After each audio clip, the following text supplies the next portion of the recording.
Section 1. You will hear a conversation between a housing agent and a college student who wants to rent a house. First, you have some time to look at questions 1 to 4.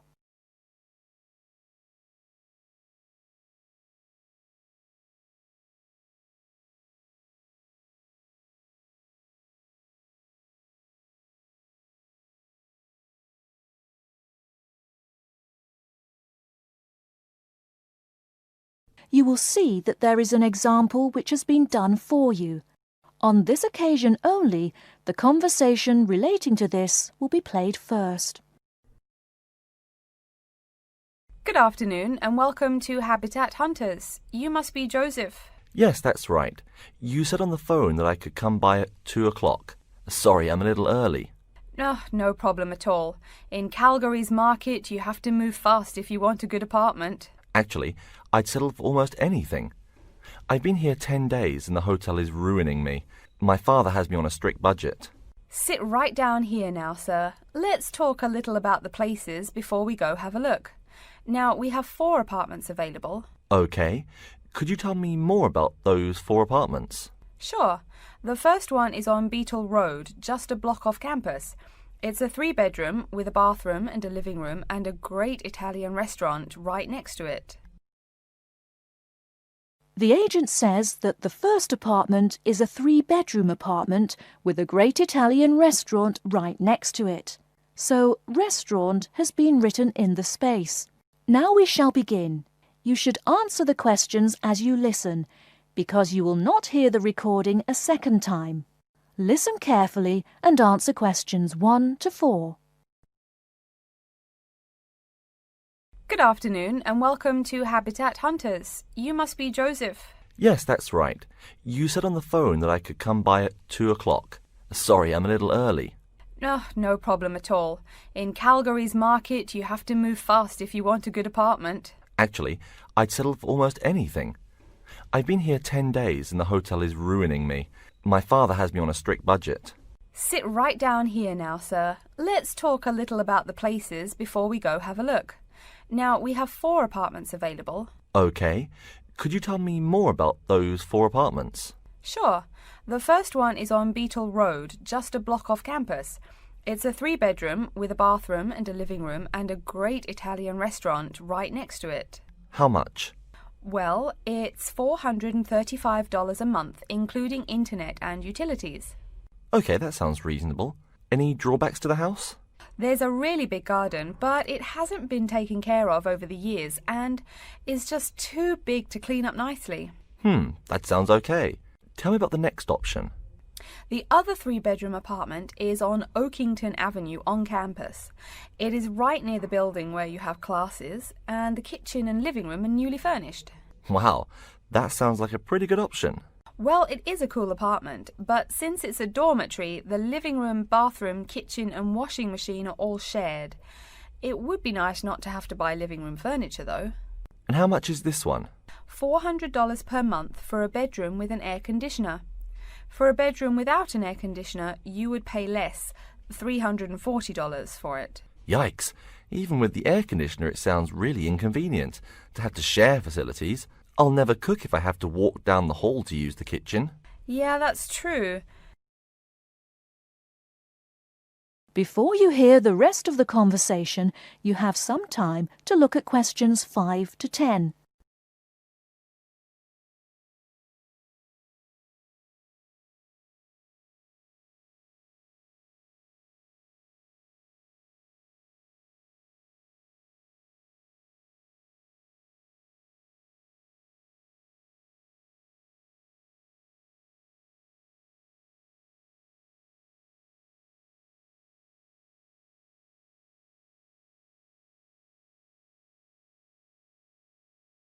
Now listen and answer questions 5 to 10. Anyway, the next place is a 2-bedroom on Mead Street. Oh, I like Mead Street. That's off campus, right? Yep, it's pretty cool, but it only has 2 bedrooms, plus a living room and a study. But I want to live together with my 2 friends. So you could make the study into a small bedroom if you end up living with them. Also, we guys want a TV and DVD player since we're all so much into movies. Well, this place has a great TV and VCR, but no DVD player. No DVD? That's so weird. Are any other facilities provided? As you said, weird enough, it also comes with a wash basin. Is there a washing machine? I think we need that more than just a wash basin. I'm afraid there's no washing machine in the apartment. Wow, that's so old-fashioned. Maybe it's not the best choice for 3 college guys. How much is it? Well, it's $600 per month, but of course it would be cheaper if you made it into 3 bedrooms instead of 2. Where is the apartment located? It's 2500 Mead Street, where there are a lot of bars. It would be affordable, but it would get pretty noisy. And that sounds really expensive for an old place in a noisy area. How about the last place? This one's on campus in the Devon Close complex. It's a 1-bedroom, so it will be a little quieter than the Mead Street place. 1 bedroom, huh? That could be good for focusing on my studies. What else does it have? It comes with a living room and a study, and includes a really nice lamp in the study that has a bunch of different settings. You know what else is cool? There's a dining hall downstairs, so all evening meals are free. You can purchase breakfast and lunch, but meals after 6 p.m. are free. Wow, this place sounds too good to be true. Is it really expensive? It's all right, $500 per month, but there's no bathroom. What? No bathroom? Well, there's no bathroom in the apartment, but there's one at the end of the hall. Thanks. I think now I just have to decide whether I want to live alone or not. Yeah, which one do you prefer? I think I'd choose either this apartment or the one on Beetle Road. Okay, you'd better think about it, and then you can contact me ASAP. Fine. Thanks for your help. You're welcome. That is the end of section 1. You now have half a minute to check your answers.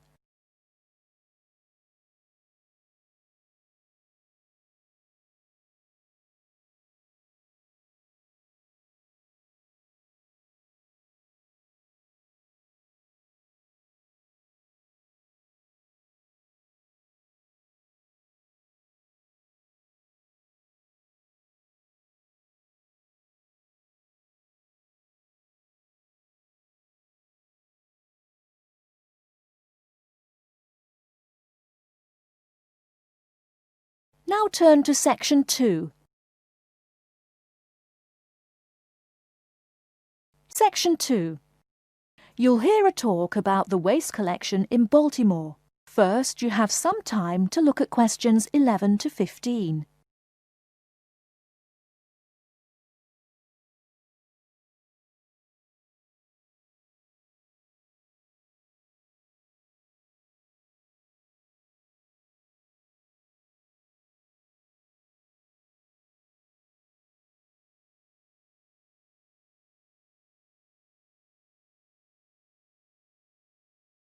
Now, listen carefully and answer questions 11 to 15.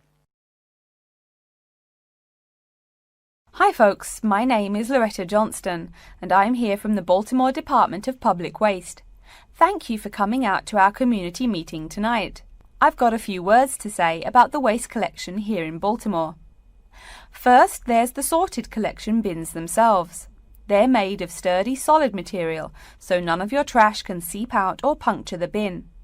Also, since these things sit out on the curb overnight, rain or shine, they have to be waterproof. We can't have water getting up in it and filling up the bin. Remember to pay attention to which bin is which and sort your waste accordingly.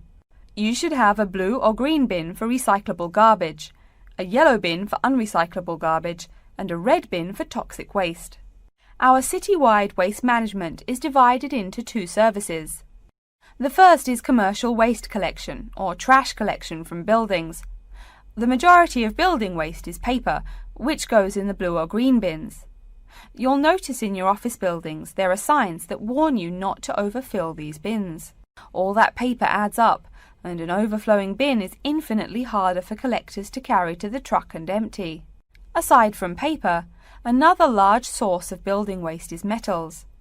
Metals such as tin and aluminium can be put in the yellow recycle bins, but metals like lead and copper should be disposed of in the red bins.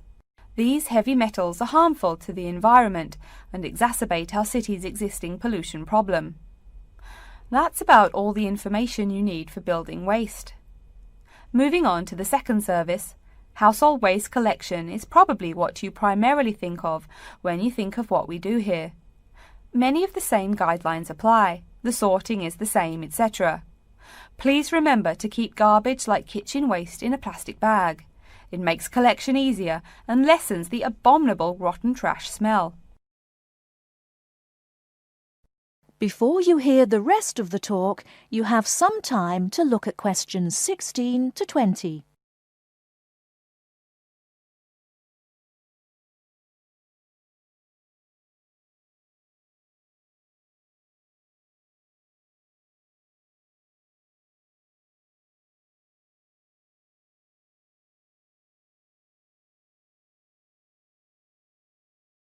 Now listen and answer questions 16 to 20. So, after we take your trash away, what happens to it? We take all the garbage to one of a number of garbage disposal plants, each of which is located in the middle of an open space of some sort. No one wants to have their home or office right next door to a waste disposal plant, right? Waste is collected and then disposed of once every 4 weeks. A lot of trash can build up in that time, so we're in the process of developing a plan to fund collection more frequently. Ideally, it would be collected weekly, but we will likely have to settle for bi-weekly. The garbage trucks make their rounds to clear the bins at night in order to avoid traffic. I'm sure you've seen how much waste your own household produces in a given week. Now imagine all the trash produced by all the households in Baltimore. It's a lot, right? It may surprise you that this amount is only marginal compared to commercial waste. Yep, the main waste producers are actually businesses, industrial facilities, retail and offices. Hard to believe humans produce that much waste, right? No wonder we have pollution problems. Anyway, after all incoming waste is sorted, recyclables are sent to a recycling plant, while garbage and toxic waste are transported to their respective areas of the plant for treatment. Items such as stones, which should not be disposed of in our bins, are separated out and discarded. Once the trash has undergone the treatment process, it is compacted and disposed of with all the other trash. And finally, when the landfill space is full, it is buried deep underground, and in time, something new is built on the land. That's everything about waste collection. Thank you for listening. Are there any questions? That is the end of section 2.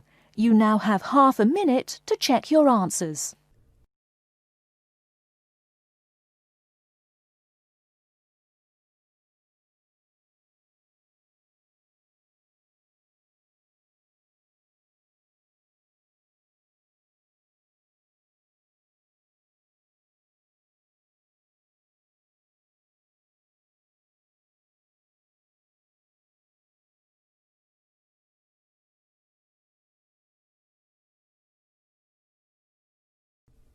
Now turn to section 3. Section 3. You will hear a student called Julie talking to her classmate named Ricky about a new essay that Professor Johnson assigned. First, you have some time to look at questions 21 to 24.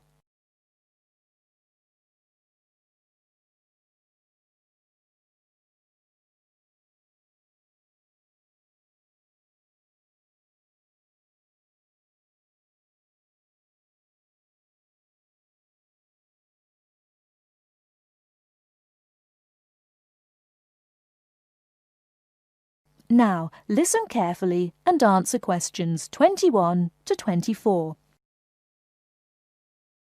Hi, Julie, it's Ricky. Hi Ricky, how are you? I noticed you weren't in psychology today. I'm feeling sick, so I didn't go to school today. Would you mind telling me what I missed in class? Sure thing. I'm sorry you're not feeling well. Anyway, we spent most of the class talking about a new essay that Professor Johnson assigned. You need to choose one of the bold headings from the note system and research it. Wow, I picked the wrong day to miss class, huh? You sure did. Could you tell me the specific requirements of this paper? Sure. You need to find scientific research that supports your claim as one of your references. It can be from some of the case studies we discussed in class, or you can find your own. Or even better, you can conduct your own research. I'm sure that would get you an A. Have you decided what you're going to do yet? Also, where are you getting your references?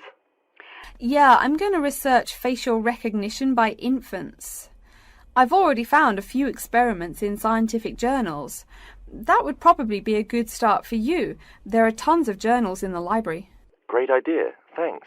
I'm considering writing my essay on the effects of one of the psychotropic drugs we talked about in class. I'm sure there is lots of stuff about it on the internet. Are we allowed to use information from the internet? Sure, you can use that as long as it's not your main source for information. You'll probably want to cite some of the experiments we went over. Good idea, thanks. I'm going to try to find some information from a bunch of different sources. Before you hear the rest of the talk, you have some time to look at questions 25 to 30.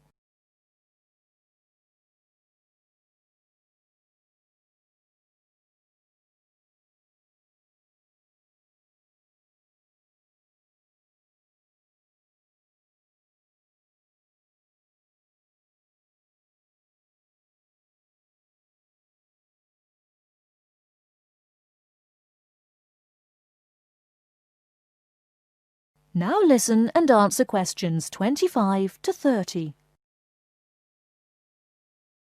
Are there any specifications on how the essay should be written?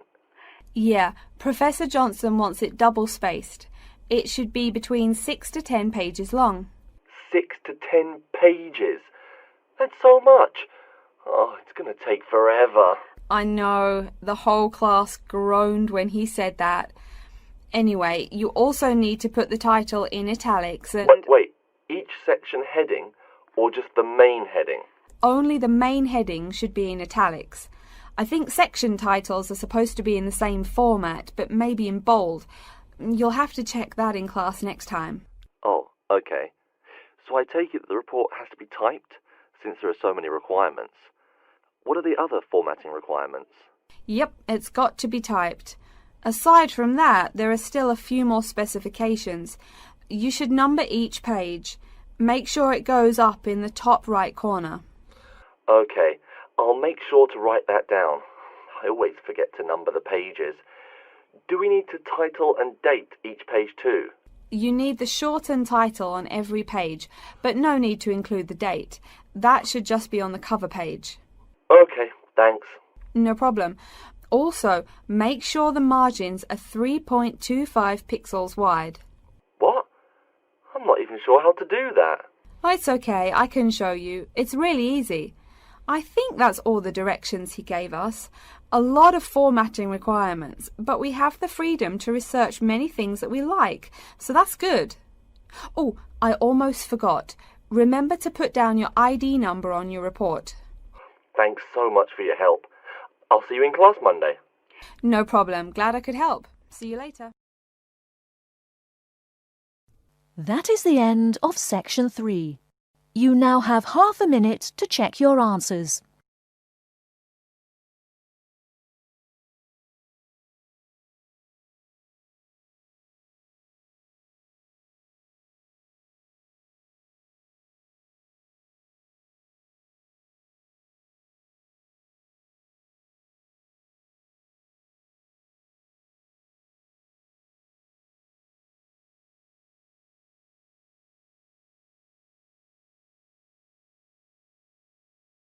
Now turn to section 4. Section 4. You will hear a lecture on environmental science.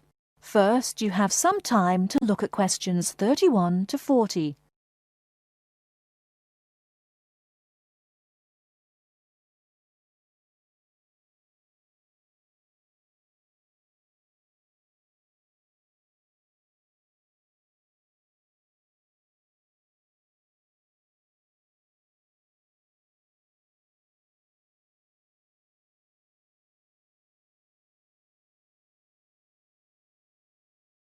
Now turn to section 4. Section 4. You will hear a lecture on environmental science. First, you have some time to look at questions 31 to 40.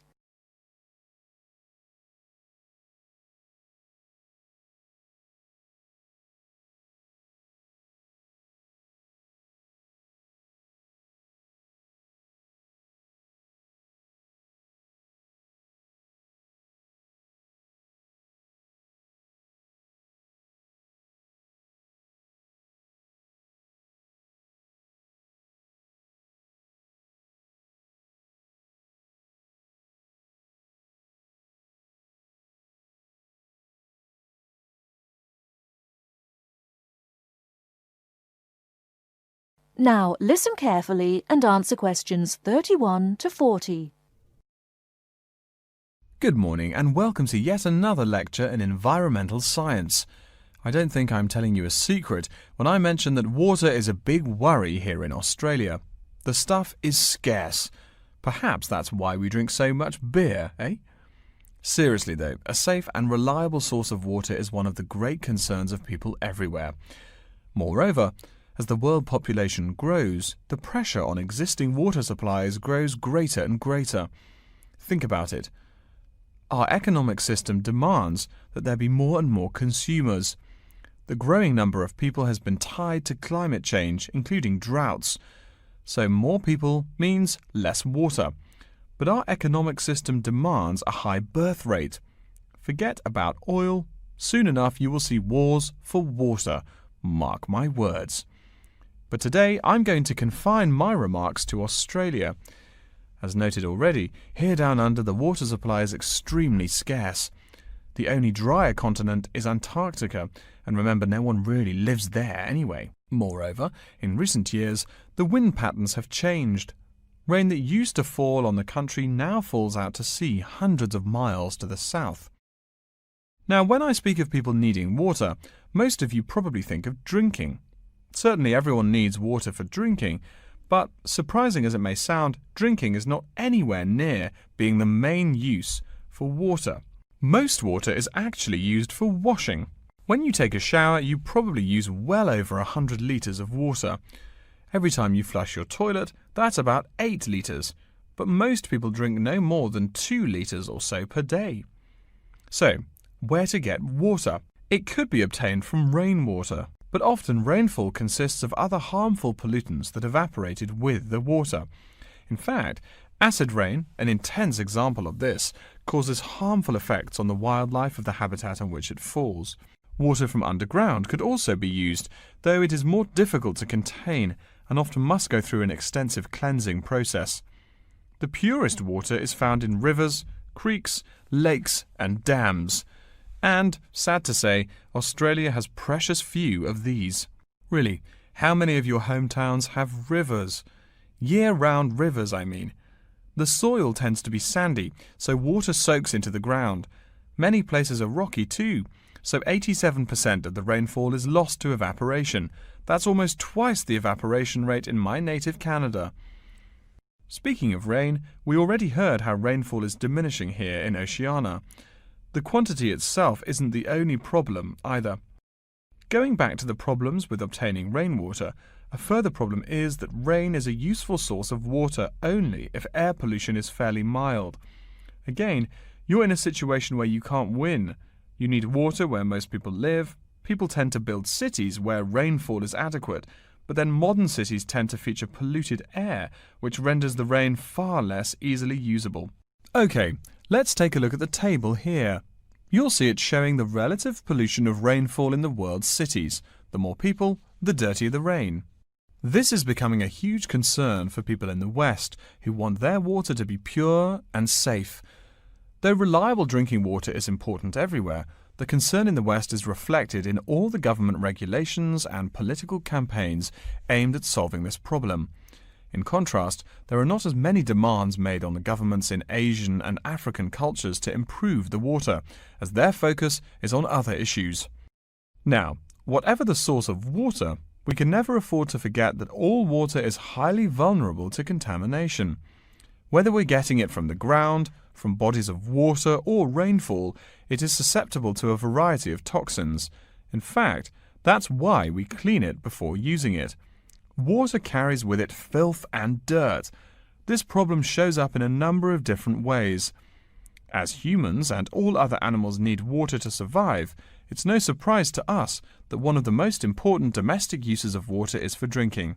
Yet, if you have old-fashioned lead pipes, you may slowly be poisoning yourself by drinking that nice clear water. The industrial pollution, farm chemicals and leaky landfills are well-known sources of contaminants as well. So what is being done to ensure we Australians a safe and steady supply of drinking water? There are a lot of initiatives that make admirable efforts to remedy this issue. We'll be talking about this when we meet again on Thursday, but as a preview, I can tell you that so far the amount of real solutions that have been produced is not nearly adequate. Traditionally, we've been very free in this country.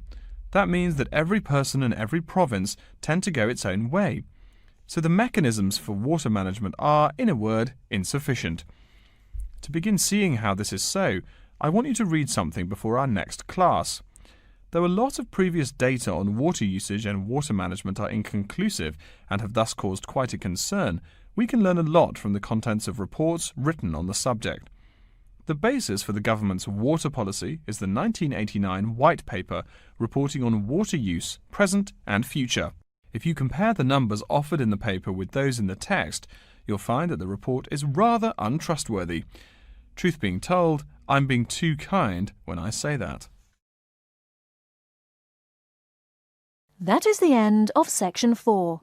You now have half a minute to check your answers.